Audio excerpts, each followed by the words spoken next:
Assalamualaikum warahmatullahi wabarakatuh. Sampurasun. Alhamdulillah di malam ini kami kedatangan tamu dari Palestina yang bernama Syekh Bilal yang akan menerangkan situasi Gaza saat ini, dan kita sebagai umatnya Nabi Muhammad Rasulullah SAW kita harus punya rasa tanggung jawab dan rasa prihatin kepada saudara-saudara kita di Gaza yang terus-menerus ditindas, dijajah oleh Zionis Israel. Semoga dengan kedatangan Syekh Bilal ke Pondok Pesantren Nurul Salah semakin menjadi wasilah membuat kita semakin cinta kepada sesama muslim. Jangan sampai sesama muslim diadu domba, jangan sampai sesama muslim kita perang, tapi yang harus diperangi adalah satu, Zionis Israel yang ada di Palestina, dan yang kedua adalah yang harus diperangi adalah hawa nafsu kita semua. Jangan lupa di subscribe, di like, and di share. Syukran kasiran. Warahmatullahi wabarakatuh. Waalaikumsalam warahmatullahi wabarakatuh. Alhamdulillahi rabbil alamin, hamdan syakirin wa tayyibin. Alhamdulillahi alladhi khalaqana muslimin wa ja'alana min khairi ummatin ukhrijat lil anam. Wassalatu wassalamu ala khairi mab'uth rahmatan lil alamin, sayyidina wa nabiyyina wa qaidina wa qudwatina Muhammad ibn Abdullah salawatullahi wa salamuhu alayhi. Allahumma salli wa sallim wa barik ala sayyidina Muhammad. Amma ba'd. Yang pertama-tama saya hormati kepada Habib Zaki, Ustaz Zaki, dan para guru-guru, asatidah, para siswa murid di majlis hari ini. Semoga kita semua masuk di rahmati Allah Azza wa Jalla. Amin.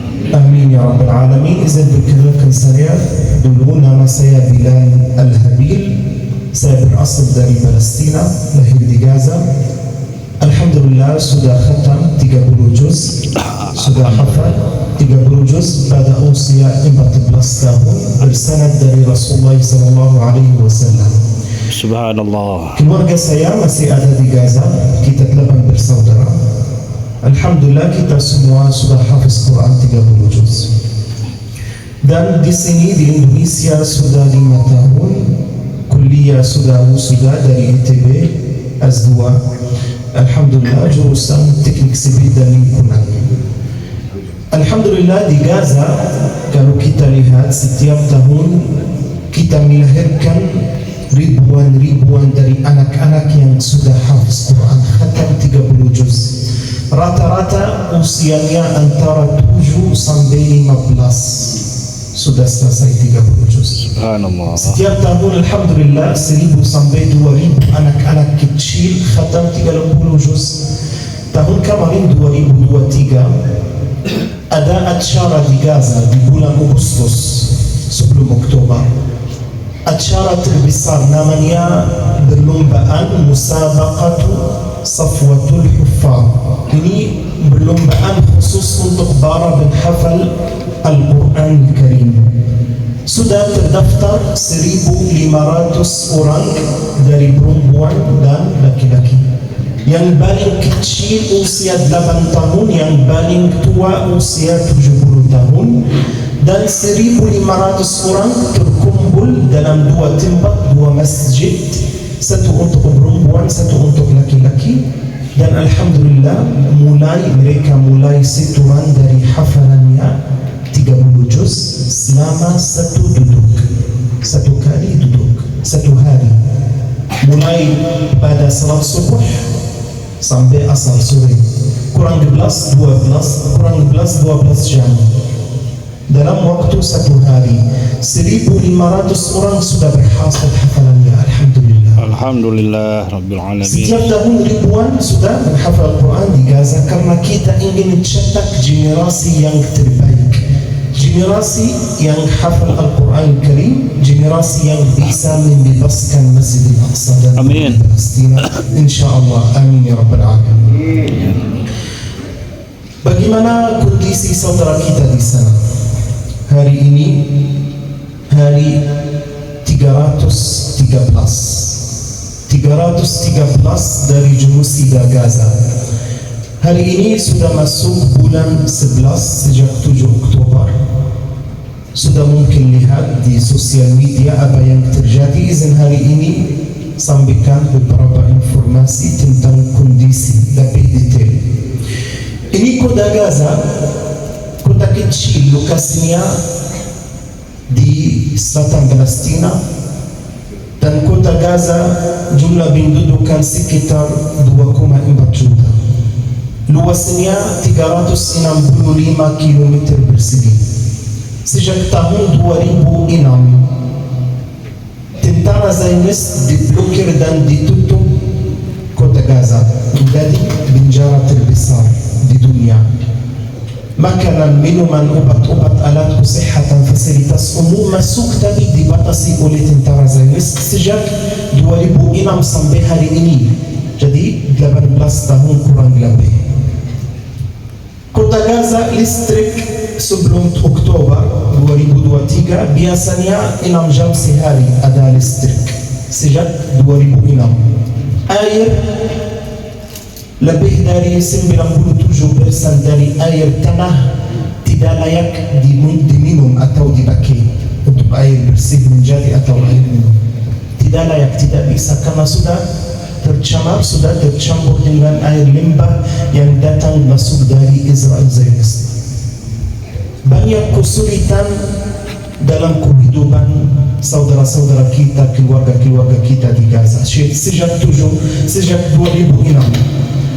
Yang terjadi kemarin pada 7 Oktober itu genosida yang terjadi di Gaza ini bukan karena 7 Oktober. Ini sudah 76 tahun. Sejak 1948 waktu pertama Israel Zionis masuk di jajah bumi Palestina. Jadi yang terjadi di Palestina sudah lama.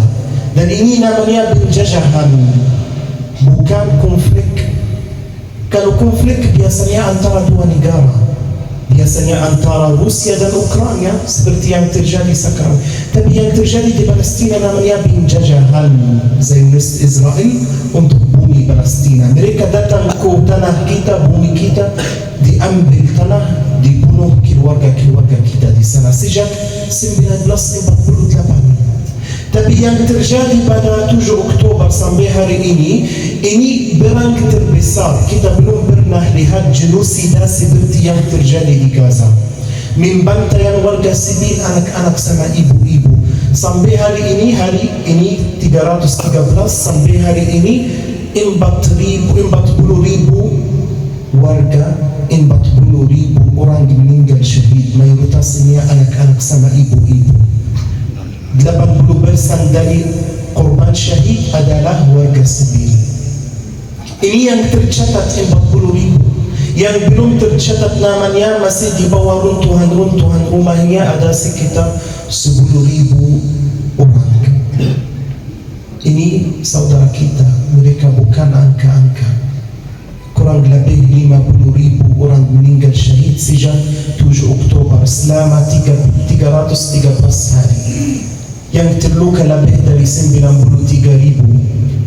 Lebih dari 80% dari rumah-rumah infrastruktur di Gaza hancur, termasuk sekolah, masjid, rumah sakit, kampus, universitas dan sebagainya. Semuanya 80% rata-rata hancur, termasuk rumah orang tua, rumah kakak, adik saya, mayoritasnya hancur full atau sebagian. Kita sudah lihat sekarang 2 juta lebih dari saudara kita di sana lagi mengungsi dalam tempat pengungsian dalam bentuk tenda-tenda yang tidak layak untuk hidup. Lihat di sana sekarang musim panas, pagi dan siang hari bisa 40 derajat. Lihat, bisa hidup dalam bentuk tenda. Derajatnya sehari, setiap hari 40 derajat. Makanan susah, minuman susah, kelaparan luar biasa. Bom terus setiap hari Gaza dibom. Lagi lihat bagaimana situasinya. 2 juta lebih orang setiap hari seperti ini. Dan banyak orang-orang, anak-anak meninggal karena kelaparan. Yang tidak meninggal karena bom, meninggal karena kelaparan setiap hari. Kita sudah lihat yang terjadi namanya genosida. Saudara-saudara kita lagi diuji, mereka dalam ujian yang berat. sudah lihat bagaimana keimanan saudara-saudara kita di sana masih kuat, masih mereka bersabar. 11 bulan mereka masih sabar, tetap bersabar. Kalau bangsa masyarakat yang lain tidak bisa bersabar lebih dari 1 bulan, maksimal 1 bulan tidak bisa. Alhamdulillah, kesabaran ini diberikan oleh Allah Azza wa Jalla. Allah Azza wa Jalla yang diberikan kekuatan dan kesabaran untuk saudara kita. Mereka masih bisa tahan. Ini bulan 11 mereka masih bisa tahan di barisan pertama di umat Islam. Mereka lagi ditahan berjuang untuk Masjid Al-Aqsa Mubarak, membebaskan bumi Palestina dan Masjid Al-Aqsa Mubarak. Sampai hari ini 300, saya ulang, hari 313 hari.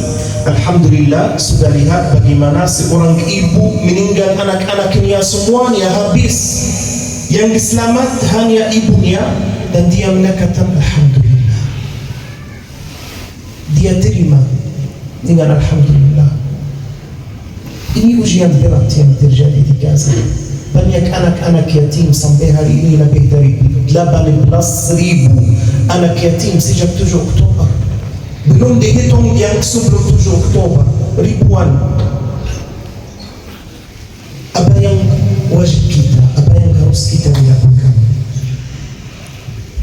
Ada 4 wajib kita bisa melakukan untuk saudara-saudara kita di sana. Yang pertama, berdoa, berbanyak doa untuk saudara kita di sana. Rasulullah SAW bersabda dalam al-hadis, ad-du'a silahul mu'min. Doa adalah senjata seorang mukmin. Senjata kita semua dalam salat kita, dalam waktu-waktu mustajab, kita angkat tangan dan berdoa kepada, mengkhususkan saudara kita setiap hari 5 menit, 10 menit.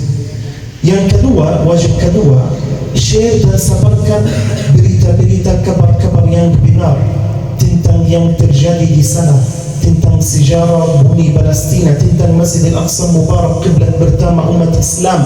Tugas kita umat Islam harus menjaga Masjid Al-Aqsa Mubarak. Ajarkan anak-anak kita, saudara-saudara kita, teman-teman kita semua tentang Palestina. Ini setiap orang bisa di posisinya membantu, share, sebarkan berita-berita. Wajib ketiga, boikot, tidak beli produk-produk yang mendukung Israel. Dan sudah ada list nama-nama produk yang sudah jelas mereka mendukung Israel Zionis. Kita boikot, tidak beli. Ini adhaful iman, hada adhaful iman. Ini iman yang paling lemah. Ini yang kecil yang kita bisa melakukan. Boikot, tidak beli. Banyak produk-produk lokal kita bisa mendukung ekonomi Indonesia, ekonomi kita di sini. Ada banyak solusi, banyak alternatif produk yang lain. Atau kita bisa mendukung produk saudara kita di Palestina, bisa beli di sana, bisa mendukung ekonominya. Wajib keempat terakhir, berjuang dengan harta kita, berinfak, bersedekah di jalan Allah Azza wa Jalla. Karena saudara kita di sana, mereka lagi berjuang dengan hartanya, dengan jiwanya. Ada yang meninggal syahid, ada yang terluka, ada yang rumah-rumahnya hancur. Kita bisa membantu walaupun sedikit dengan harta kita. Ada sebuah fatwa dari Majlis Ulama Muslimin bahwa kita umat Islam bisa mengkhususkan sebagian dari zakat mal kita untuk saudara kita di sana. InsyaAllah, mudah-mudahan saya berharap berdoa kepada Allah Azza wa Jalla. Semoga kita semua bisa salat di Masjid Al-Aqsa Mubarak. Amin. Amin ya Rabbal Alamin. Semoga semua menjadi ahlul Quran, Amin. ahlul wa khassatuh. Amin amin ya Rabbal Alamin. Barakallahu fikum. Terima kasih atas kesempatan bisa hadir hari ini, dan jazakumullahu khairan katsiran. Wassalamualaikum warahmatullahi wabarakatuh. Waalaikumsalam warahmatullahi wabarakatuh. Sudah kita dengarkan bersama-sama tentang keadaan di Palestina saat ini. Mudah-mudahan kita bisa membantu perjuangan ikhwanul muslimin yang ada di Palestina.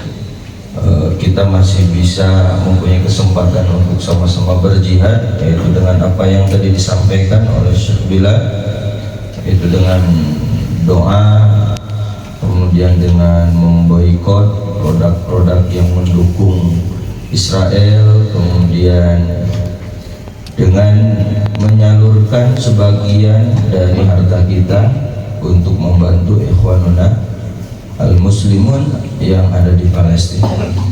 Untuk bagi siapa saja yang ingin ikut berdonasi, ya mungkin selama ini kita bingung mau donasi kemana ini, banyak yang secara online atau siapa sumbernya dari nggak tahu. Nah ini sekarang beliau datang diutus kerjasama dengan orang yang ada di Palestina. Beliau punya hubungan di Palestina, jadi uang yang masuk itu langsung bisa dikirimkan dan langsung bisa ditasarufkan.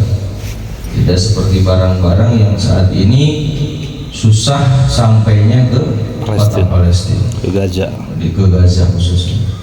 Nah, untuk informasi yang berkaitan dengan donasi ini bisa langsung ke multimedia. Nanti kita akan menghubungi Syekh Bilal ini, jadi bisa dikumpulkan di tim multimedia Sirul Mustafa. Kemudian nanti karena di tim multimedia ada bendaharanya dan ada kepengurusannya, nanti yang mau berdonasi bisa melalui multimedia, nanti akan disalurkan langsung kepada Syekh Bilal. Atau mungkin sekarang ketika bubar kalian ingin atau hadirin mau bertanya-tanya tentang Palestina kepada Syekh Bilal dan ingin langsung berdonasi langsung, ini itu lebih baik ya sorban.